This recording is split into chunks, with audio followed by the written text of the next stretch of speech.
ఉమ్మడి గుంటూరు జిల్లాలో వర్షాలు దంచి కొడుతున్నాయి. ప్రధాన రహదారులు నదులను తలపిస్తున్నాయి. కొండవీటి వాగు ఉధృతితో రాకపోకలు బంద్ అయ్యాయి. పెదకూరుపాడు నియోజకవర్గంలో పరిస్థితి అల్లకల్లోలంగా మారింది. ఇళ్లలోకి వరద నీరు చేరటంతో జనాలకు ఇబ్బందులు తప్పట్లేదు.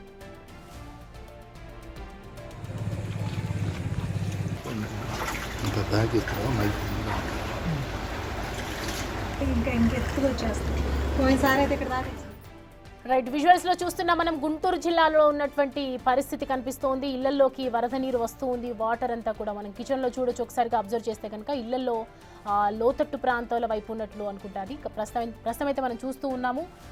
గ్రామాల్లో ఇటు సంధులలో కూడా వాటర్ అనేది పెద్ద ఎత్తున వచ్చి చేరుతోంది. అసలు ఇంటి నుంచి బయట అడుగు పెట్టే పరిస్థితి కూడా మనకు కనిపించట్లేదు. ఒకవైపు మనం చూస్తున్నాము విజువల్స్ లో ట్రాక్టర్ వెళ్తున్నటువంటి దృశ్యాలు, దాని సహాయంతోనే ప్రజెంట్ అయితే వెళ్తున్నటువంటి రాకపోకలకి అదొక సౌకర్యం మాత్రమే కనిపిస్తుంది. ప్రజెంట్ అయితే ఇంటి కింద బెడ్ కింద కూడా కనిపిస్తుంది. మనకి ఓవరాల్ గా ఇల్లంతా కూడా వాటర్ కనిపిస్తోంది. ఒకవైపు ఇంత ప్రధాన రహదారులు కూడా ఒకవైపు నదులను తలపిస్తున్నటువంటి దృశ్యాలైతే మనం చూడొచ్చు. ఓవరాల్ గా ఏదైతే గ్రామాల్లో వాటర్ చెరువు కనిపిస్తోంది మొత్తం అంతా కూడా. ఇటు రాకపోకలు బంద్ అయిపోయాయి. కొండవీటి వాగు ఉధృతితో పూర్తిగా కూడా పెదకూరపాడు నియోజకవర్గంలో పరిస్థితి మాత్రం చూస్తుంటే అల్లకల్లోలంగా కనిపిస్తుంది. ఇళ్లలోకి వరద నీరు చేరటంతో జనాలకు ఇబ్బందులు తప్పట్లేదు. బయటకెళ్తే మాత్రం నీటిలోనే బయటకు వెళ్లాల్సి వస్తుంది. అడుగు పెట్టాలన్నా కూడా నీరే కనిపిస్తోంది. కింద పైన ఎటు చూసినా కూడా పరిస్థితి అయితే విషమంగా మారిందని చెప్పొచ్చు. ఒకవైపు వర్షాలు దంచి కొడుతున్నటువంటి నేపథ్యంలో ఇంకో 3 రోజులు వచ్చే అవకాశాలు కనిపిస్తున్న నేపథ్యంలో ఒకవైపు అయితే వాతావరణ శాఖ హెచ్చరికలు జారీ చేస్తోంది. ప్రజలందరూ కూడా అప్రమత్తంగా ఉండాలని చెప్తోంది. ఎల్లో అలర్ట్, రెడ్ అలర్ట్ ఒకవైపు జారీ చేస్తున్నటువంటి నేపథ్యంలో ఎక్కడ ఏ ప్రాంతాలకు వాగునీరు వస్తోంది, ఏ ప్రాంతాలకు నదులు వచ్చి చేరుతున్నాయి, ఇదంతా దృష్ట్యా ప్రజలు బయటికి రావద్దని చెప్తూ ఉన్నారు. మనం చూడొచ్చు ప్రతి ఒక్క ఏరియాలో ప్రతి ఒక్క ఇళ్లలో కనిపిస్తోంది. మనకి ఇళ్లలోకి భారీగా వరద నీరు వచ్చి చేరుతోంది. వరద తలపిస్తోంది. వాగుల్లాగా మారిపోయినటువంటి పరిస్థితి కనిపిస్తోంది. గ్రామాలంతా కూడా ఇల్లు కనిపించకుండా వాటరే మొత్తం తలపిస్తోంది. సో ప్రజెంట్ అయితే దారుణమైనటువంటి సిచ్యువేషన్ అయితే మనం చూస్తూ ఉన్నాము. ఉమ్మడి గుంటూరు జిల్లాలో కనిపిస్తున్నటువంటి దృశ్యాలు ఇవి. వర్షాలతో దంచి కొడుతూ ఉన్నాయి. ప్రధాన రహదారులన్నీ కూడా నదులను తలపిస్తున్నటువంటి నేపథ్యం. కొండవీటి వాగు ఉధృతితో ఒక్కసారిగా రాకపోకలైతే బంద్ అయిపోయాయి. ఎక్కడికి వెళ్ళలేని పరిస్థితి కనిపిస్తోంది.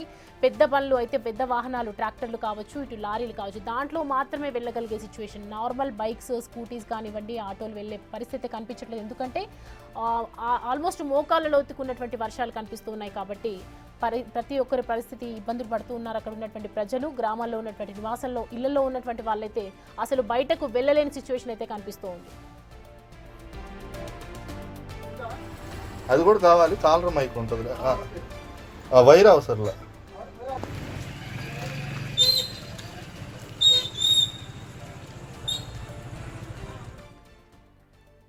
రైట్, కంటిన్యూస్ గా కురుస్తున్నటువంటి వర్షాల నేపథ్యంలో ఒక్కసారిగా మనం చూడొచ్చు ఇటు మంగళగిరి రత్నాల చెరువు ప్రాంతంలో అయితే పరిస్థితి దారుణంగా కనిపిస్తోంది. అక్కడ ఏదైతే గ్రామాల్లో నివాసం ఉంటున్నారో అక్కడ ప్రతి ఒక్కరికి కూడా మనం చూస్తున్నాము ఇళ్లలో వరద నీరు వస్తోంది. దంచి కొడుతున్నాయి ఒకవైపు వర్షాలేమో, ఒకవైపు చూస్తే వరద నీరంతా కూడా ఇళ్లలోకి వస్తూ ఉంది. మరి ప్రజెంట్ ఎటు తేల్చలేని స్థితి అయితే కనిపిస్తోంది. దీనికి సంబంధించి పూర్తి అప్డేట్స్ అని తెలుసుకుందాం. ఆ ప్రతిదీ గుంటూరు నుంచి సాయి శంకర్ అందుబాటులో ఉన్నారు మనకి. సాయి శంకర్, గుంటూరులో పరిస్థితి చూస్తుంటే నిజంగా విషమంగానే కనిపిస్తోంది. ఏంటి అక్కడ పరిస్థితి, వాళ్ళ పరిస్థితి ఏంటి? గ్రామాల్లో ఇళ్లలో వచ్చి చేరుతున్నటువంటి పరిస్థితి మరి ఎలా, దానికి సొల్యూషన్ ఏంటి? ప్రధానంగా కూడా ప్రస్తుతం అయితే లోతట్టు ప్రాంతాలు ఏవైతే ఉన్నాయో వాటన్నిటిని కూడా అప్రమత్తం చేస్తున్నారు సౌమ్య.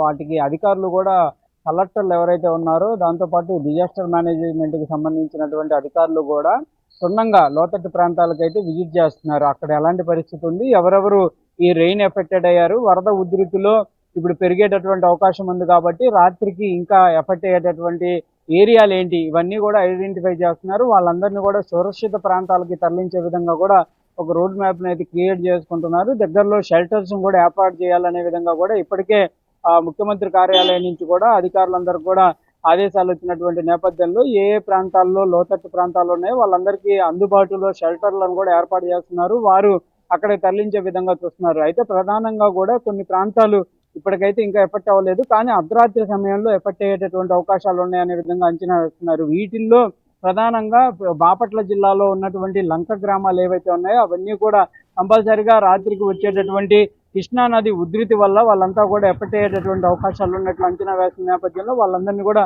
ప్రధానంగా వేరే ప్రాంతాలకు తరలిస్తున్నారు. అదేవిధంగా ప్రస్తుతం ఉదయం నుంచి అంటే నిన్న రాత్రి పడినటువంటి వర్షాలకు ఎఫెక్ట్ అయినటువంటి పల్నాడు జిల్లాలో ఉన్నటువంటి కోరపాడు కానీ అదేవిధంగా మిగిలినటువంటి క్రోసూరు అచ్చంపేట ఈ ఏరియాల్లో ఉన్నటువంటి పరిస్థితులను ఎప్పటికప్పుడు అంచనా వేస్తున్నటువంటి పరిస్థితి ఉంది. ఇప్పటికే జిల్లా కలెక్టర్ కూడా ఆ ప్రాంతాలను కూడా పరిశీలించడం జరిగింది. ప్రధానంగా అక్కడ ఉన్నటువంటి పరిస్థితులను కూడా ఆయన అయితే క్లియర్గా కూడా అంచనా వేస్తున్నటువంటి పరిస్థితి ఉంది. అధికారులందరూ కూడా క్లియర్గా అక్కడ అప్రమత్తంగా ఉండాలనే విధంగా చెప్తున్నారు. ప్రస్తుతం చూస్తే గుంటూరులో కూడా భారీ వర్షం అయితే ఇంకా కొనసాగుతున్నటువంటి పరిస్థితి నేపథ్యంలో గుంటూరు నగరంలో ఉన్నటువంటి లోతట్టు ప్రాంతాలతో పాటు ఎక్కువగా ఆర్యూబీలు ఎక్కువగా ఎఫెక్ట్ అవుతున్నాయి. ఎందుకంటే గుంటూరులో ఉన్నటువంటి మూడంచెలు కానీ అదేవిధంగా కంకరగుంట గేటు ఇవన్నీ కూడా వర్షాల దెబ్బకి మునిగిపోతున్నటువంటి పరిస్థితి ఉంది కాబట్టి ఎప్పటికప్పుడు మోటార్లను పెట్టి వాటిని తోడే విధంగా కూడా అధికారులు అయితే అప్రమత్తంగా ఉంటున్నారు. అయితే ఎప్పుడూ లేని విధంగా గుంటూరులో కొన్ని చెరువులు కూడా నిన్న రాత్రి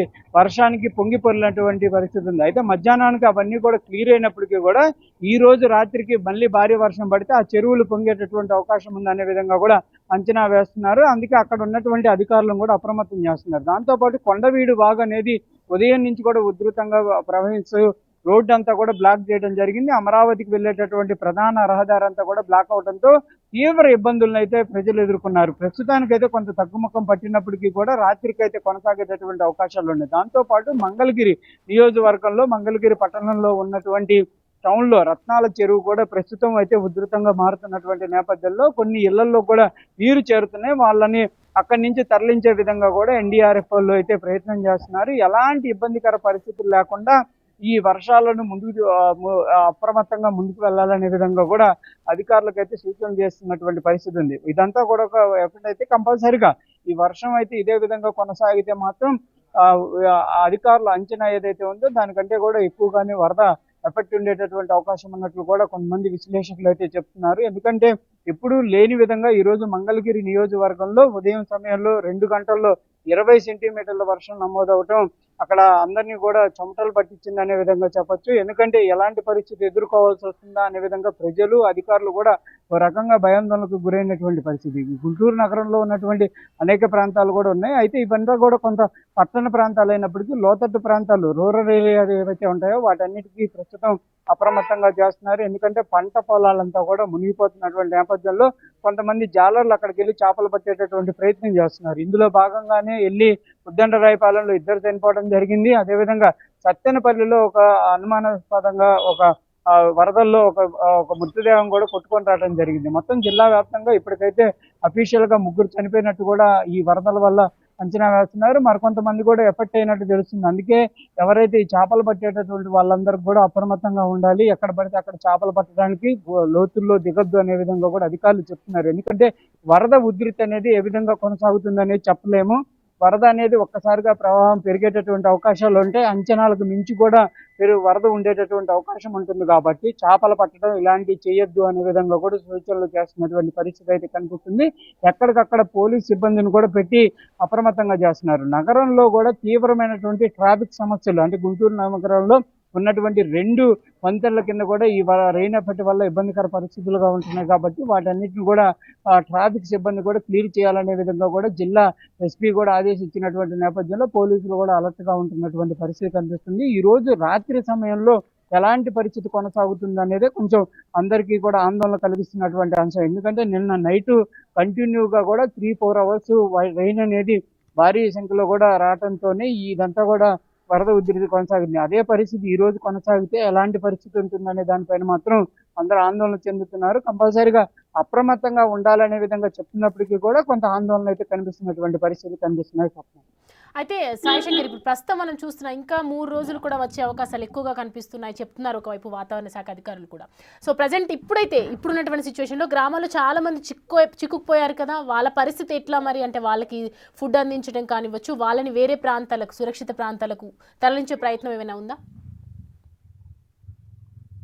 అంటే ప్రధానంగా లోతట్టు ప్రాంతాల్లో కానీ గ్రామీణ ప్రాంతాల్లో ప్రస్తుతం వరద నీరు ఇళ్లలోకి వచ్చినటువంటి వాళ్ళని అయితే అప్రమత్తంగా అంటే వాళ్ళ ఇళ్లలో కనుక సేఫ్గా ఉండేటటువంటి పరిస్థితి ఉంటే ఇంట్లో ఉండి వాళ్ళకి కావాల్సినటువంటి సామాలు ఏదైతే నిత్యావసర సరుకులు ఏవైతే ఉన్నాయో వాటిని అందించే విధంగా అధికారులు చర్యలు తీసుకుంటున్నారు. లేని నేపథ్యంలో వాళ్ళని అక్కడి నుంచి తీసుకొని షెల్టర్ ఏదైతే ప్రభుత్వాలు ఏర్పాటు చేసినటువంటి షెల్టర్లకు అయితే తరలించే విధంగా కూడా అధికారులు అయితే చెప్తున్నటువంటి పరిస్థితి ఉంది. వాళ్ళందరినీ కూడా కంపల్సరిగా అక్కడి నుంచి మూవ్మెంట్ చేసే అవకాశాలు ఉన్నాయి. కొంతమంది అధికారులు తరలించినా కూడా తన ఇల్లులు ఏవైతే ఎఫెక్ట్ అవుతాయి అనేటటువంటి ఉద్దేశంతో కొంతమంది వచ్చేటటువంటి అవకాశాలు ఉన్నాయి. ఇవన్నీ కూడా గతంలో ఉన్నటువంటి అనుభవాలను దృష్టిలో పెట్టుకొని అధికారులు ఏ విధంగా చేయాలి, అలా ప్రజలకి ప్రాణ నష్టం, ఆస్తి నష్టం జరగకుండా ఏ విధంగా చేయాలనే దానిపైన అయితే ప్రస్తుతం జిల్లా స్థాయి అధికారులంతా కూడా ఒక్కొక్క కోఆర్డినేషన్ మీటింగ్లు అయితే ఏర్పాటు చేసుకుంటున్నారు. టెలికాన్ఫరెన్స్ లోని ఇదంతా కూడా జరుగుతున్నటువంటి పరిస్థితి. ఎందుకంటే ఎక్కడికక్కడ మున్సిపల్ కమిషనర్లు అంటే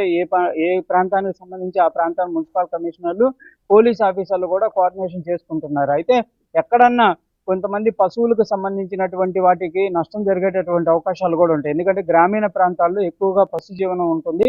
వాటిని కాపాడేటటువంటి ప్రయత్నంలో వీళ్ళు కూడా ఇబ్బందికర పడేటటువంటి అవకాశాలు ఉంటాయి. కాబట్టి వాటికి సంబంధించినటువంటి సేఫ్టీ మెజర్మెంట్స్ కూడా జిల్లా యంత్రాంగం చెప్తుంది. ఎక్కడైతే వీటిని కట్టివేయొద్దు, వరద ఉధృతి రాత్రికి వర్షం భారీగా పడేటటువంటి ప్రాంతాలు ఏవైతే ఉంటాయో వాటిల్లో పశువులను కూడా తరలించాలి సేఫ్ ప్లేస్ అనే విధంగా కూడా చెప్తున్నారు.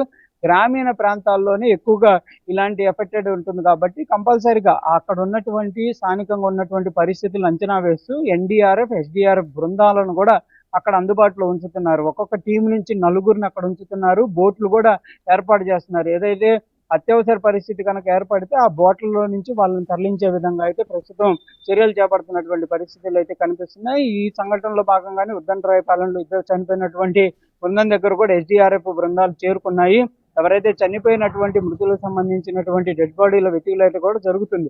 ఇలానే చనిపోయేటటువంటి పరిస్థితులు ఉంటాయి కాబట్టి కృష్ణా నది ఒక వృద్ధితో ఎక్కడైతే ఉందో ఆ ప్రాంతాల్లో ఎవరూ కూడా జాలర్లు కానీ బోటులు నడిపే వాళ్ళు కానీ ఎవరు కూడా ఆ పరిసర ప్రాంతాలకు వెళ్ళొద్దనే విధంగా కూడా ప్రస్తుతం సూచన చేస్తున్నారు. గ్రామీణ ప్రాంతాల్లో ఉన్నటువంటి ప్రతి ఒక్కరికి ఒక టోల్ ఫ్రీ నంబర్ను కూడా ఇష్యూ చేస్తున్నటువంటి పరిస్థితులు ఉన్నాయి. ఈ టోల్ ఫ్రీ నెంబర్కి సంబంధించినటువంటి ఉపయోగించుకోవాలి. ఏదైనా అత్యవసర పరిస్థితి కనుక ఏర్పడితే మాత్రం ఆ టోల్ ఫ్రీ నెంబర్ ద్వారా కూడా అధికారులను అప్రమత్తం చేయాలనే విధంగా కూడా చెప్తున్నటువంటి పరిస్థితి ఉంది. ఇప్పటికే పల్నాడు జిల్లా కలెక్టర్ కూడా క్లియర్ గా ఒక నెంబర్ని కూడా ప్రకటించారు. ఆ నెంబర్కి సంబంధించినటువంటి అంశాలు కూడా ఒకసారి మనం పరిశీలిస్తే 08647252999 08647252999 ఈ నెంబర్కి పల్నాడు జిల్లా వ్యాప్తంగా ఎవరికైతే రెయిన్ ఎఫెక్టెడ్ ఏరియాల్లో ఉన్న వాళ్ళు కనుక వాళ్ళకి రెస్క్యూ కనుక కావాలి అంటే ఈ నెంబర్కి కాల్ చేస్తే కంపల్సరీగా రెస్క్యూ టీమ్ అలర్ట్ అయ్యి అక్కడికి వెళ్ళేటటువంటి అవకాశం ఉంటుందనే విధంగా కూడా టోల్ ఫ్రీ నెంబర్ ఇచ్చారు. దాంతోపాటు సీఎంఓ నుంచి కూడా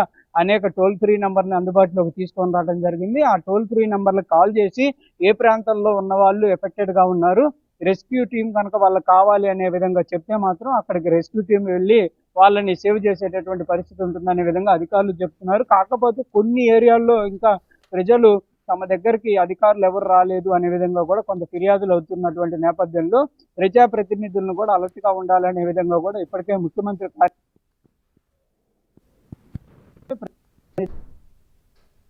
నియోజకవర్గ ఎమ్మెల్యే భాష్యం ప్రవీణ్ కూడా కొద్దిసేపటి క్రితం మీడియాకు కొన్ని అంశాలను రిలీజ్ చేయడం జరిగింది. అధికారులందరినీ అప్రమత్తంగా ఉంచాం. కంపల్సరిగా పెదకూరుపాడు నియోజకవర్గంలో రెయిన్ ఎఫెక్టెడ్ వల్ల ఎవరికి ఎలాంటి ఇబ్బంది లేకుండా చూసుకుంటామనే విధంగా కూడా చెప్తున్నటువంటి పరిస్థితి ఉంది. అదేవిధంగా ఇటు గుంటూరు కానీ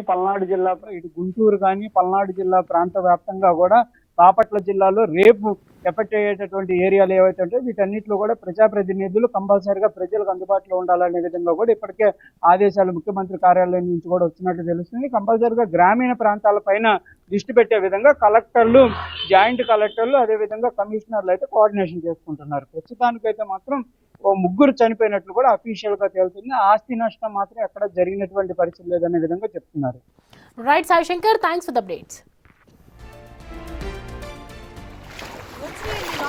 రాత్రి 10ంటికే వచ్చేసింది. మాది ఇల్లు పల్లం కదా.